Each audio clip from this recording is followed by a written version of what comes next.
জুতোটা খুলে যাবে নেবো।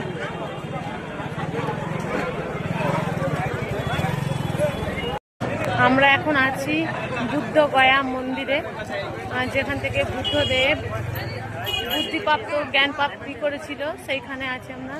তো ভিতরে ফোন নিয়ে যাওয়া অ্যালাউ নেই। যে মেন গেটের সামনে আমরা দাঁড়িয়ে আছি, ফোন ক্যামেরা ওখানে অ্যালাউ নেই। তো এখান থেকে একটু দেখাচ্ছি দাদা।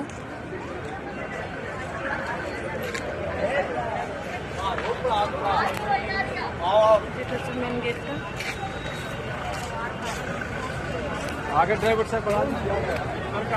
যেখান থেকে ফুল মালা নিয়ে গিয়ে অনেকটা যেতে হয়, এই দিকটা দিয়ে যেতে হয়, সব ওখানে চেকিং হবে, অনেকটা ঘুরে গিয়ে মন্দিরটা।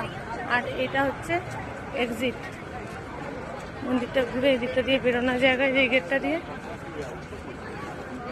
ওই যে মন্দিরের চূড়াটা দেখতে পাচ্ছ, এটা হচ্ছে মন্দিরের চূড়াটা। ওখানেই আছে অশ্বত্থ গাছটা, যার গোড়াতে বসে জ্ঞান প্রাপ্তি করেছিল।